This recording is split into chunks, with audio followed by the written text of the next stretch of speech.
Kami umatmu rendahkan diri, sujud dan berdoa, mencari wajahmu, berbalik dari jalan kami yang jahat.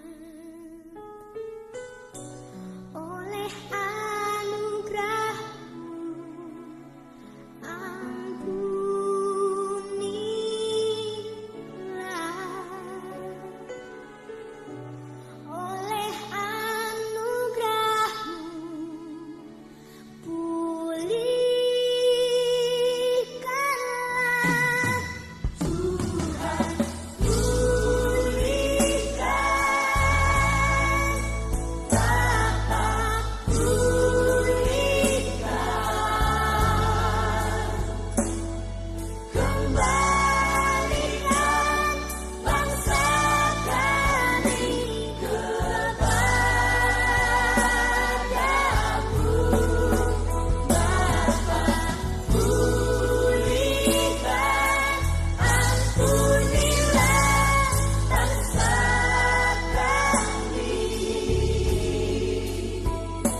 mencari wajahmu, berbalik dari jalan kami yang jahat. Oleh anugerahmu ampunilah,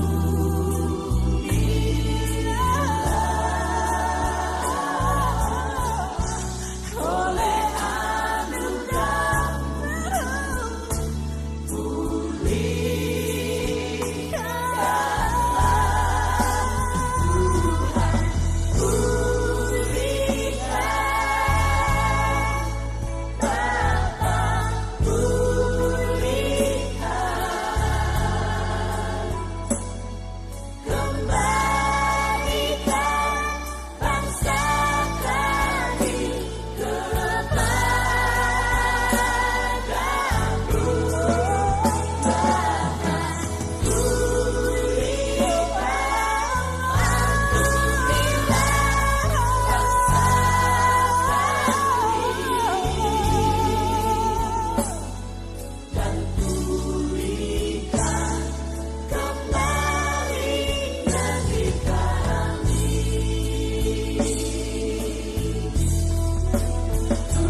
Bapak dan saudara yang dikasih dalam Tuhan, marilah kita mendengarkan firman Tuhan dalam ibadah pada malam ini. Karena itu mari kita satukan hati, kita berdoa, kita mohon pimpinan Roh Kudus. Mari kita berdoa. Bapa kami dalam surga, tuntun dan bimbinglah kami dalam memahami kebenaran firman-Mu, dan juga tolonglah kami untuk melakukan setiap firman-Mu itu dalam kehidupan kami. Dalam nama Tuhan Yesus Kristus kami sudah berdoa. Amin. Ibu Bapak dan saudara, pembacaan Alkitab kita pada malam hari ini sesuai dengan sabda Bina Umat diambil dari kitab Ezra dalam pasal yang ke-8 ayat yang ke-21 hingga ayat yang ke-23 yang menyatakan, kemudian di sana di tepi sungai Ahawa itu aku memaklumkan puasa supaya kami merendahkan diri di hadapan Allah kami dan memohon kepadanya jalan yang aman bagi kami, bagi anak-anak kami dan segala harta benda kami. Karena aku malu meminta tentara dan orang-orang berkuda kepada raja untuk mengawal kami terhadap musuh di jalan. Sebab kami telah berkata kepada raja demikian, tangan Allah kami melindungi semua orang yang mencari Dia demi keselamatan mereka. Tetapi kuasa murkanya menimpa semua orang yang meninggalkan Dia. Jadi berpuasalah kami dan memohonkan hal itu kepada Allah, dan Allah mengabulkan permohonan kami. Demikian jauh pembacaan Alkitab. Yang berbahagia adalah mereka mendengarkan firman Tuhan dan mereka yang melakukannya dalam kehidupannya setiap hari. Terpujilah Kristus, Hosiana. Hosiana, Hosiana, Hosiana. Ibu Bapak dan saudara-saudara yang dikasih dalam Tuhan, dalam Kamus Besar Bahasa Indonesia, puasa itu diartikan menghindari makan dan minum dengan sengaja. Mengapa dengan sengaja? Karena ada tujuan tertentu dari orang yang berpuasa itu. Ada yang bertujuan untuk memenuhi kebutuhan spiritualitasnya, tapi ada juga yang bertujuan memenuhi kebutuhan suatu program fisik misalnya. Ya, antara lain misalnya diet atau untuk kesehatan dan lain sebagainya. Ada banyak agama saudara-saudara dalam dunia yang mengajarkan tentang puasa. Bahkan ada yang menjadikan pelaksanaan puasa itu sebagai salah satu kewajiban di dalam imannya. Nah, lalu seperti apakah ajaran gereja tentang puasa? Saudara-saudara, pemahaman gereja tentang puasa memang tidak bisa dilepaskan dengan sejarah Alkitab itu sendiri. Saudara-saudara, pemahaman gereja, terutama kalau kita lihat di dalam Perjanjian Lama dan juga Perjanjian Baru, ternyata sudah lama umat Tuhan melaksanakan puasa, ya, seperti yang dipraktikkan oleh Musa. Nah, jika kita perhatikan di dalam kitab Taurat, misalnya Imamat maupun juga dalam kitab Bilangan, maka kita mendengar di sana bahwa orang-orang Israel atau orang-orang Ibrani melaksanakan puasa pada hari perdamaian atau hari penebusan dosa. Namun pada masa sesudah pembuangan, saudara-saudara, puasa itu dilaksanakan secara formal. Misalnya dilaksanakan pada bulan 4, bulan 5, bulan 7, dan juga pada bulan 10. Itu bisa kita lihat dalam kitab Zakaria dalam pasal 8 ayat 19. Artinya saudara-saudara bahwa puasa rupanya semakin mendapat tempat yang penting bagi umat Israel.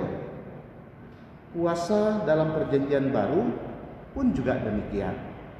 Kita melihat dalam kitab Injil Tuhan Yesus sendiri berpuasa. Kemudian kita mendengar ada beberapa nabi dan pengajar yang dikatakan mereka berpuasa ketika mereka akan menahbiskan dan mengutus Barnabas dan Saulus. Ya, kita bisa lihat dalam Kisah Para Rasul pasal 13 ayat 1 sampai ayat yang ketiga. Jadi saudara-saudara yang dikasih dalam Tuhan, berpuasa bukanlah hal yang baru bagi gereja. Puasa sama halnya dengan berdoa dan juga sedekah. Berpuasa juga menjadi cara bagi umat untuk berserah penuh kepada kehendak Tuhan di waktu umat merasa tidak berdaya. Karena itu mereka memohon pertolongan dan penyertaan Tuhan. Kita bisa lihat hal seperti itu juga yang dilakukan oleh Ezra. Ezra memaklumkan kepada seluruh umat untuk berpuasa. Karena apa? Karena Ezra bersama dengan umat Israel akan melakukan sebuah perjalanan yang panjang, yang penuh dengan segala resiko. Sebab perjalanan itu benar-benar bukan perjalanan yang aman dan menyenangkan. Apalagi selain membawa harta benda yang banyak, juga mereka melakukan perjalanan dengan membawa anak-anak kecil. Ya. Dan lagi mereka sendiri tidak punya pengalaman dalam berperang selama di pembuangan. Jadi itulah sebabnya Ezra meminta semua untuk berpuasa, memohon perlindungan Tuhan bagi seluruh rombongan perjalanan itu. Nah, saudara-saudara, Ezra memang berbeda dengan Nehemia dalam hal mencari perlindungan. Kalau Ezra tidak bermaksud menyombongkan kerohaniannya sehingga tidak mencari perlindungan dari para penguasa, ya, misalnya dari para raja, minta supaya bala tentaranya disertakan menyertai perjalanan mereka, lalu kemudian juga diberikan pasukan-pasukan berkuda. Tidak. Walaupun hal itu sebenarnya dapat saja diminta atau dipohonkan oleh Ezra kepada raja. Nah, tetapi Ezra tidak memintanya. Karena apa? Karena dia sungguh bersandar pada kekuatan Allah. Ya. Dia percaya tangan Allah mampu menolong umatnya. Nah, sementara Nehemia, saudara-saudara, Nehemia sebagai seorang politikus, dia memanfaatkan, dia justru menerima perlindungan yang disediakan oleh raja. Itu bisa kita lihat ya dalam pasal 2 ayat 9, Nehemia 2 ya, ayat 9. Tetapi saudara-saudara, bukan berarti bahwa Nehemia adalah seorang yang imannya lemah sehingga dia memohon perlindungan raja. Ya. Setiap orang diberikan hikmat untuk menentukan sikap yang terbaik bagi bangsanya. Ya. Jadi intinya bahwa apa yang dilakukan Ezra maupun Nehemia, saudara-saudara, adalah bukan untuk mencari keselamatan diri sendiri, tetapi mencari keselamatan bagi banyak orang. Ezra sudah mengucapkan pengakuan imannya bahwa tangan Allah kami melindungi semua orang mencari Dia demi keselamatan mereka. Tetapi kuasa murkanya akan menimpa semua orang yang meninggalkan Dia. Jadi seperti kata Ezra, berpuasalah kami dan memohonkan hal itu kepada Allah, dan Allah mengabulkan permohonan kami. Jadi saudara-saudara, puasa tidak dilarang, tetapi juga bukan merupakan kewajiban. Melalui doa puasa kita diingatkan untuk tidak memikirkan diri sendiri dan keselamatan pribadi, tapi juga untuk kepentingan masyarakat, kepentingan bangsa, dan juga kepentingan negara ini. Melalui doa puasa, selain mengingatkan kita akan kuasa Allah yang mampu menolong kita, tetapi mengajak kita juga untuk memiliki kepedulian agar memberikan bantuan nyata kepada mereka yang hidup dalam penderitaan, pada mereka yang dalam kesusahan, kepada mereka yang tidak berdaya, termasuk kepada mereka yang juga masih trauma dengan virus COVID-19 ini. Karena itu Tuhan menghendaki kita, Bapak Ibu dan Saudara, untuk mengalami perubahan ke arah yang lebih baik dengan mendatangkan kesejahteraan hidup bagi sesama. Dan itulah sebenarnya makna dari berpuasa. Nah, Tuhan kiranya menolong kita untuk tetap hidup dengan selalu percaya akan pertolongan dan kuasa Tuhan, dan memberikan diri juga untuk menjadi berkat bagi orang lain. Tuhan memberkati kita. Amin. Bapak, Ibu, dan saudara, mari kita berdoa. Tuhan Allah Bapa kami dalam Yesus Kristus, terima kasih hari ini Kau perkenankan kami mendengarkan sabda-Mu.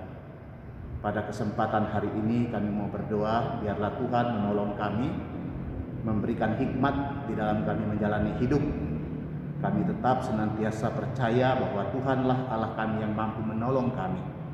Tetapi berikan juga kami hikmat yang berasal dari Tuhan untuk dapat menyikapi setiap persoalan-persoalan yang kami hadapi dalam kehidupan.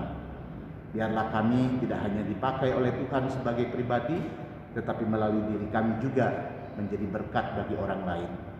Hari ini Bapa di surga, kami mau berdoa untuk persekutuan jemaat-Mu GPIB, Jemaat Silo. Tuhan berkati dan senantiasa menyertai bagi warga gereja-Mu, warga jemaat-Mu, mereka yang berada dalam pergumulan-pergumulannya. Yang sakit, kami mohon Tuhan tolong sembuhkan mereka. Pada kesempatan ini, Engkau tahu Tuhan keberadaan jemaat kami yang sedang terbaring di rumah ataupun di rumah sakit. Biarlah dalam kuasa-Mu Kau jamah mereka dan berikan mereka kesembuhan. Sementara itu ada juga jemaat kami yang mengalami duka cita. Tuhan telah mengambil saudara kami, Nona Derby Leslie Leokabesi, beberapa hari yang lalu. Kami percaya bahwa Tuhanlah yang berkehendak atas semuanya. Tuhan melakukan yang terbaik dalam kehidupan ini. Berikan kekuatan, penghiburan bagi keluarga yang ditinggalkan. Dan begitu juga kami berdoa untuk Ibu Imelda Tepesi yang pada hari ini sudah masuk ke ruang perawatan untuk persiapan kelahiran. Tuhan berkati Ibu kekasih ini, berikan dia kesehatan yang prima, kuatkan selalu dia, tetap yakinkan dia pertolongan Tuhan, dan Tuhan juga berkati janin yang dikandung, biarlah boleh lahir dengan baik, dengan selamat. Tuhan berkati dokter, perawat, dan semua peralatan medis, obat-obatan. Tuhan berkenan memberkati semua itu, sehingga biarlah semua proses persalinan dapat berjalan dengan baik. Berkati seluruh keluarga, berkati juga bagi seluruh jemaat Tuhan di dalam segala pergumulan dan harapan. Tuhan mendengar doa dan harapan kami semua. Engkau tahu Tuhan, banyak saudara-saudara kami yang bergumul dengan berbagai macam kehidupan. Tapi biarlah kiranya Tuhan, kami belajar seperti Nehemia, belajar seperti Ezra, belajar seperti Musa, dan berbagai macam lagi tokoh-tokoh Alkitab yang selalu mengandalkan Tuhan. Walaupun mereka juga diberikan hikmat untuk menyikapi setiap kehidupan ini. Tuhan Bapa kami dalam surga, karena itu di masa-masa pandemi ini tetaplah Tuhan jaga kami, lindungi kami, dan tetap anugerahkan kami kesehatan dan kekuatan. Kami berdoa untuk pelayanan kami, Tuhan tetap menolong dan memberkati, biarlah semuanya tetap berjalan dengan baik.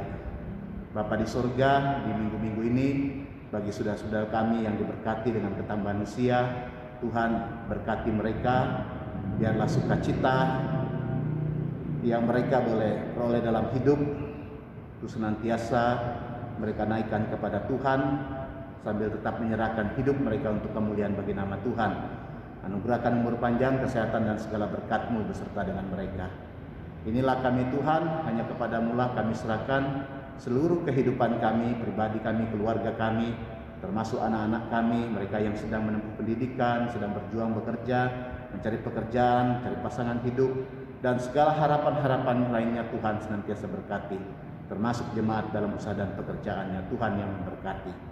Inilah doa kami Bapa, ampunilah kami akan salah dan dosa kami, karena semua ini kami bawa kepadamu hanya dalam nama Tuhan kami Yesus Kristus, Tuhan dan Juru Selamat kami yang sudah mengajar kami berdoa.